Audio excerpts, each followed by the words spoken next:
Nah Ibu, jadi saya beberapa kali membaca jurnal, itu saya kedapatan ada. Terutama di skripsinya atau di jurnalnya, di penelitiannya gitu kan. Iya betul. Nah, apa sih Bu perbedaan dari kedua hal tersebut?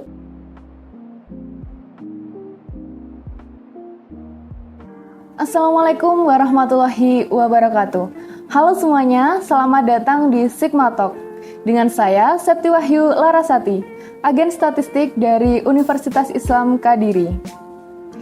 Hari ini kita kedatangan tamu yang sangat spesial dan juga luar biasa dari salah satu pegawai dari Badan Pusat Statistik Kabupaten Kediri, yaitu dengan Ibu Dia Kartika. Ya, halo Mbak Septi. Halo Ibu, selamat datang. Iya.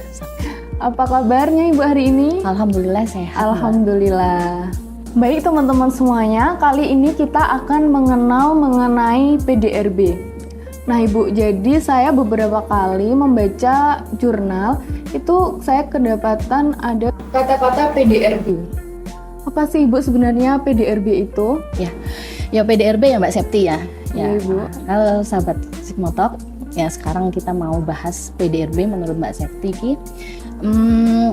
Memang data PDRB itu banyak banget digunain oleh kalangan mahasiswa ya. Nah, terutama di skripsinya atau di jurnalnya, di penelitiannya gitu kan. Iya betul Ibu. Ya misalnya PDRB Kabupaten A dengan nilai sekian gitu ya. Mungkin kita dari singkatannya dulu aja ya Mbak Septi ya. Iya. PDRB itu panjangannya dari Produk Domestik Regional Bruto. Produk Domestik Regional Bruto. Ya. Ya, untuk di tingkat kabupaten dan provinsi ada yang namanya PDRB. Nah, untuk tingkat nasional kita kenal namanya PDB atau Produk Domestik Bruto. Produk Domestik Bruto. Ya, itu untuk tingkat nasional. Jadi secara definisinya PDRB adalah nilai tambah barang dan jasa dari seluruh kegiatan ekonomi di suatu wilayah pada periode tertentu. Ya itu Mbak Septi, secara umum PDRB seperti itu. Oh ya. Selanjutnya Ibu, kalau saya baca juga PDRB itu bisa dihitung berdasarkan atas harga berlaku dan juga harga konstan. Nah, apa sih Bu perbedaan dari kedua hal tersebut? Ya memang benar Mbak Septi, PDRB memang dinilai atas dasar harga berlaku dan atas dasar harga konstan. Ya. Untuk PDRB atas dasar harga berlaku biasanya disingkat dengan PDRB ADHB. Ya. Jadi seluruh nilai barang dan jasa itu dihitung berdasarkan harga di tahun berjalan atau tahun bersangkutan. Sedangkan PDRB atas dasar harga konstan itu disingkatnya jadi PDRB ADHK. Apa itu Bu? Ya, jadi seluruh nilai barang dan jasa dinilai berdasarkan harga tahun dasar atau tahun tertentu. Iya. Ya, untuk tahun dasar yang terakhir yang dipakai adalah tahun 2010. 2010. Ya, sebagai pengetahuannya Mbak Septi ya, Ya. tahun dasar yang digunakan oleh BPS itu sudah diubah sebanyak 6 kali. Dari mulai tahun 1960, wah lama ya. Iya, sudah lama sekali. 1960, kemudian 1973, 1983, 1993, tahun 2000 dan terakhir tahun 2010. Ya, memang biasanya tahun dasar itu diubah itu 10 tahun sekali. Nah, ini sudah tahun 2023. Sebenarnya sudah 13 tahun. Sudah ya, 13 tahun ya, mudah-mudahan secepatnya tahun dasar ini akan diubah ya atau di rebasing Ya. ke mungkin tahun 2020 gitu. Jadi Bu, dari tahun 2010 sampai sekarang ini belum ada perubahan sama sekali ya untuk harga dasar itu. Ya, yang terakhir adalah tahun 2010 yang kita gunakan. Nah Ibu, kalau tidak salah PDRB itu juga dihitung menurut lapangan usaha dan juga menurut pengeluaran. Itu gimana Ibu maksudnya? Ya, bener banget Mbak Septi ya. memang kalau kita dengar biasanya PDRB itu menurut lapangan usaha dan menurut pengeluaran. Tapi secara teori ekonomi, penghitungan PDRB itu ada 3 pendekatan, yaitu PDRB pendekatan produksi, kemudian PDRB pengeluaran, dan PDRB pendapatan. Produksi, pengeluaran, dan juga pendapatan ya Ibu. Ya, kalau PDRB produksi, semua nilai barang dan jasa dinilai dari semua unit produksi. Unit produksi itu seperti apa, gitu ya? Iya. Unit produksi itu adalah semua kegiatan ekonomi. Nah, untuk BPS sendiri sudah mengklasifikasikan unit produksi itu ke dalam 17 kategori lapangan usaha. Terus apa aja itu Ibu? 17 kategori lapangan usaha. Banyak sekali ya. Iya, banyak juga ya. Yaitu kita kategorikan dengan huruf ya Mbak ya. Dengan huruf. Ya, ada kategori lapangan usaha A itu untuk pertanian, kemudian untuk perkebunan, kehutanan, kemudian perikanan, peternakan, itu masuk ke dalam kategori lapangan usaha A.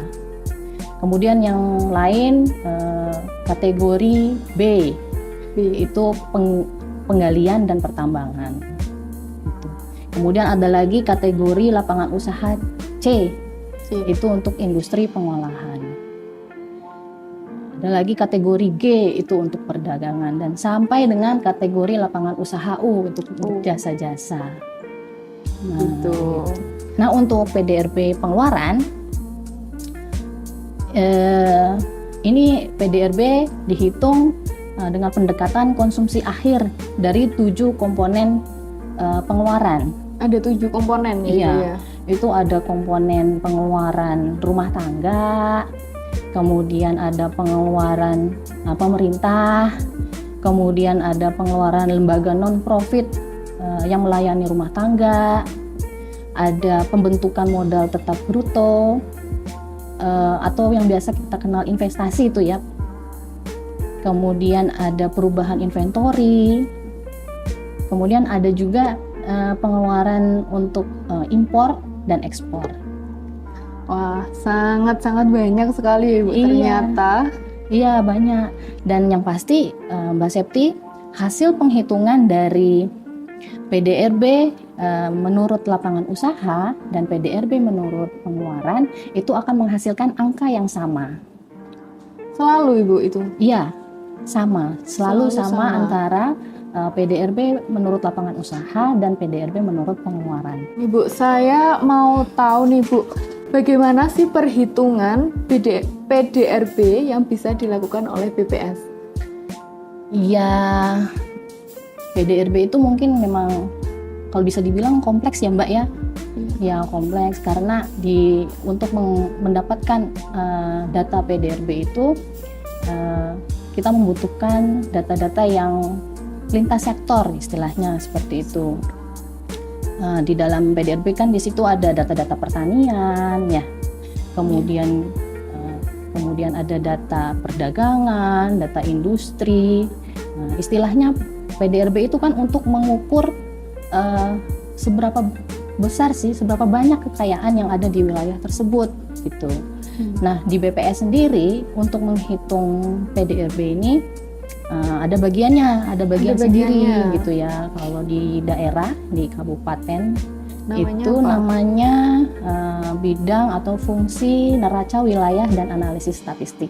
Nah itu yang saya dalami sekarang gitu. Nah di situ kami mengelaborasi data-data yang ada ya, baik itu data dari BPS atau data dari instansi, data lembaga gitu ya. Itu kami elaborasi sehingga mencerminkan data PDRB suatu wilayah. Jadi misalnya untuk data pertanian, kami biasanya mendapatkan data itu dari survei-survei BPS juga. Ada yang namanya survei ubinan padi palawija. Nah, itu untuk mendapatkan angka produksi padi. Kemudian ada data survei KSA, kemudian ada data-data dari perikanan, kemudian ada data-data peternakan. Nah, itu kita mendapatkan data pertanian. Selain itu, untuk mendapatkan data industri misalnya ya, di BPS itu ada yang namanya survei industri besar sedang. Apa maksudnya itu? Ya, dari survei tersebut kita bisa mendapatkan data ya seberapa besar produksi dari masing-masing usaha. Karena itu survei, jadi kami harus menggunakan perhitungan statistik lagi sehingga dapat mencerminkan PDRB kabupaten kota. Jadi Bu, dari sekian banyak data, saya penasaran nih, bagaimana cara BPS menghasilkan data PDRB? Ya, seperti tadi saya sampaikan. Jadi dari semua survei-survei yang ada di BPS, ya, sebagian besar survei ya, kami mengambil datanya, kemudian kami elaborasi dengan data-data dari dinas, kemudian dari big data juga ya, data-data yang berseliweran di internet gitu istilahnya. Nah, itu kami elaborasi, kemudian kami hitung untuk mendapatkan seberapa besar nih kekayaan atau produk barang dan jasa yang dihasilkan oleh satu wilayah. Istilahnya kasarannya seperti itu ya, PDRB. Jadi begitu ya Bu. Ya. Selanjutnya nih, apa manfaat dari PDRB itu sendiri? Ya, PDRB ya tadi sudah saya sampaikan di depan ya, PDRB itu banyak digunakan karena sebagai indikator dalam melihat bagaimana pembangunan suatu daerah gitu ya.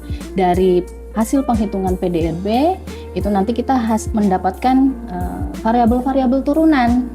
Ada laju pertumbuhan, kemudian ada kontribusi atau distribusi ekonomi, kemudian ada pendapatan per kapita, ada sumber pertumbuhan, kemudian ada laju implisit. Nah, itu kira-kira dari penghitungan PDRB akan menghasilkan variabel-variabel tersebut. Sekarang manfaatnya. Ya manfaatnya tadi laju pertumbuhan misalnya ya, dari variabel laju pertumbuhan itu kita mendapatkan manfaat, kita dapat melihat seberapa besar pertumbuhan ekonomi di wilayah tersebut. Jadi PDRB itu untuk menentukan pertumbuhan ekonomi di suatu wilayah tersebut. Iya, Ya, itu halayak ramai itu ya, di mana? Di teman-teman gitu ya, sering menggunakan angka PDRB untuk melihat pertumbuhan ekonomi. Selain itu tadi kan ada kontribusi ekonomi itu untuk melihat seberapa besar struktur ekonominya suatu wilayah gitu ya. Apa sih struktur? Mungkin Mbak Septi tanya struktur apa? Ya, apa? Ya, struktur ekonomi misalnya ya, dari kita ambil sudut pandang PDRB lapangan usaha ya. Di situ struktur ekonominya kalau kita lihat, kita lihat seberapa besar nih yang berkontribusi terhadap pertanian. Seberapa besar sih PDRB itu berkontribusi pada bidang industri pengolahan, ataupun seberapa besar kontribusinya terhadap perdagangan. Gitu. Ya, begitu. Kalau dari sisi pengeluaran, seberapa besar struktur ekonominya untuk pengeluaran rumah tangga, kemudian seberapa besar kontribusinya untuk pengeluaran pemerintah, seberapa besar kontribusinya untuk pengeluaran lembaga non profit. Nah, itu nanti akan kelihatan dari struktur ekonomi. Ya, selain itu ada PDRB per kapita. Ya. Itu gunanya juga sangat penting bagi wilayah ya. Nah, itu untuk melihat seberapa besar tingkat kemakmuran dari masyarakat. Mungkin itu Mbak Septi, Oh iya. beberapa tentang manfaat dari PDRB. Wah, gimana Sobat Sigma Talk?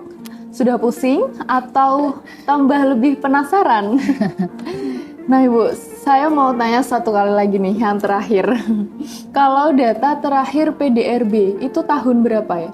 Ya, data PDRB sudah tersedia sampai dengan tahun 2022. Tahun 2022. Untuk yang tahun 2023 masih on proses. Ya, jadi yang data 2023 masih on proses. Saya mau tanya juga, data-data apa yang paling banyak dicari? Ya, seperti tadi, biasanya laju pertumbuhan, kemudian struktur ekonomi, sama PDRB per kapita. Jadi itu data yang paling banyak dicari Oke. mengenai PDRB. Nah, untuk data pertumbuhan ekonomi Kabupaten Kediri sendiri berapa, Bu? Nah, untuk pertumbuhan ekonomi Kabupaten Kediri tahun 2022 sebesar 4,90%. 4,90%. Untuk angka segitu, berarti itu termasuk rendah atau tinggi ya, Bu? Ya, kalau untuk tahun 2022 itu sudah meningkat dari tahun 2021. Sebelumnya tahun 2021 pertumbuhan ekonomi Kabupaten Kediri itu sebesar 3,06%. Kemudian tahun 2022 sudah meningkat menjadi 4,90%. Nah, jadi sudah meningkat dari tahun 2021 Iya, ke benar. tahun 2022 ya, teman-teman. Wah, jadi itu tadi pembahasan yang sangat jelas mengenai PDRB yang telah disampaikan oleh Ibu Widya. Ya, Mbak Septi, tetap semangat ya untuk belajar PDRB, jangan pusing. Selalu semangat ya. Oke teman-teman, jadi kita tadi udah bahas banyak banget mengenai PDRB, mulai dari pengertian, manfaat, perhitungan PDRB, sampai cara menghasilkan PDRB. Nah, semoga informasi yang telah disampaikan oleh Ibu Widya sangat bermanfaat bagi kita semua. Jadi teman-teman, tidak perlu resah, tidak perlu bingung, mau cari data statistik, ke pojok statistik solusinya. Dan kami ucapkan terima kasih banyak kepada Ibu Sama-sama Widya Mbak Septi, terima kasih banyak. atas informasi yang telah disampaikan yang Ya. sangat-sangat bermanfaat bagi kita semua.